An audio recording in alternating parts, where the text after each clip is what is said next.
Rezidenční čtvrť Dubičný Potok v Českých Budějovicích, to je nová moderní obytná zóna plná života. I přes nepříznivé okolnosti v průběhu stavby se podařilo vše dotáhnout do konce. Bolo to veľmi komplikované, pretože aj tým, jak bola geopolitická kríza, covid, banky prestali financovať, prestal byť predaj, tak sme financovali všetko z vnútra skupiny. Nechceli sme jednoducho zastaviť tú stavbu. A povedlo se to, nakonec ta stavba stojí. Myslím, že to bylo správné rozhodnutí. Když jsme přišli k tomuto pozemku, který vlastně připomínal brownfield, tak to byla nehostinná krajina a de facto zapomenutý kus části Českých Budějovic, který jsme pro České Budějovice objevili, de facto dá se říct. My jsme projektovali, máme funkci generálního projektanta tohoto projektu, to znamená od samého počátku jsme technicky zpracovávali vlastně tuto lokalitu, včetně přilehlých inženýrských sítí, které podmiňovaly tuto výstavbu. Celou výstavbu nezastavila ani pandemie, ani růsty cen a nedostatek materiálu. Během několika let vyrostly první domy a byty už se prodávají. Áno, bola to dlhá cesta.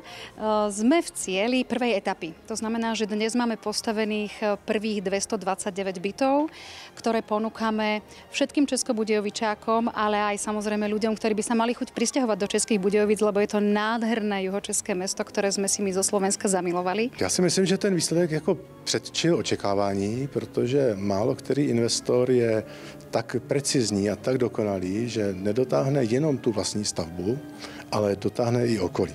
Když se podíváte kolem tohoto bloku dokončeného, tak není obvyklé, že zeleň je v tomto stavu, co teďka je, není obvyklé, že jsou herní prvky v takové rozmanitý šíři, v takové škále a že ten životní prostor, který tady vlastně je dán těm budoucím obyvatelům, je skutečně takový, jaký ho teďka máme možnost vidět. První dokončená etapa je plně vybavená, včetně zelených átrií a hřišť, a to vše bez zaparkovaných aut v okolí. Tam mají svá místa ve velké podzemní garáži. Dubičný Potok to není jen nabídka nového bydlení, ale celkově nového prostoru pro život. Tento projekt má množstvo benefitov. Môžem spomenúť za všetky zelené átrium alebo detské ihrisko, workoutová zóna pre seniorov. Je tu taká špecialita, je tu elektrický dvojgrill, ktorý si môžu rezervovať len obyvatelia Dubičného Potoka. To znamená, že bývate síce v bytovom dome, ale vyjdete, grillujete, máte posedenie. Máme tu komunitné fitness centrum, naozaj výborne vybavené. Je tu kolárna, miestnosť pre umývanie psov a bicyklov.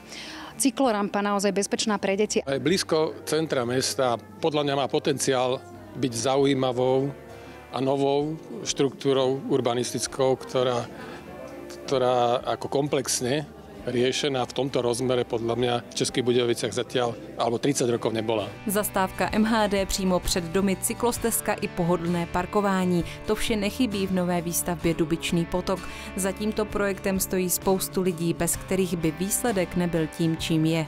Naše role byla inženýrská, to znamená, my jsme zajišťovali povolení, územní rozhodnutí a stavební povolení a následně technický dozor investora, koordinátor BOZP. To znamená bezpečnost práce. Nebylo to jednoduché, ale z mého pohledu ten výsledný efekt je dobrý. Vypíchl bych práci se zelení, to znamená zelené střechy, vypíchl bych atrium zelené, vypíchl bych rybník, tam jsme nechali hodně práce a vypíchl bych hlavně to, že ten rybník není pouze pro majitele bytových jednotek, ale i pro širokou veřejnost. Velké plus je vodní plocha přímo u nových domů. Když jsme sem šli poprvé s kolegou, tak jsme se sem nedostali. Chtěli jsme se podívat a skutečně bylo to zarostlé, byl tady nepořádek, byly tady pneumatiky, vypadalo to tady dost příšerně. Určitě budete velmi překvapení, protože tady máme krásně nově zrevitalizovanou vodní plochu. Jejíž součástí je naučná stezka a najdou si tady své prostě úplně všechny generace. A přijde si tady na své jak oko, tak duše, tak tělo, protože tady máme opravdu vyžití pro všechny, ať už je to dětské hřiště s lezeckou stěnou, nebo workout, nebo jestli chcete číst a relaxovat, tak tady máme lehátka blízko knihobudky. Dozvíte se spoustu informací z naučné stezky, protože tady máme prostě infopanely o obojživelnících, ptácích, rostlinách, prostě úplně všechno. Dubičný Potok postupně vytváří novou kvalitu bydlení pro všechny, kdo milují život a hledají možnost, jak jej naplno prožít. V budoucnu pak bydlení pro více než 1500 rodin i s možností rozvoje podnikání a nových pracovních příležitostí.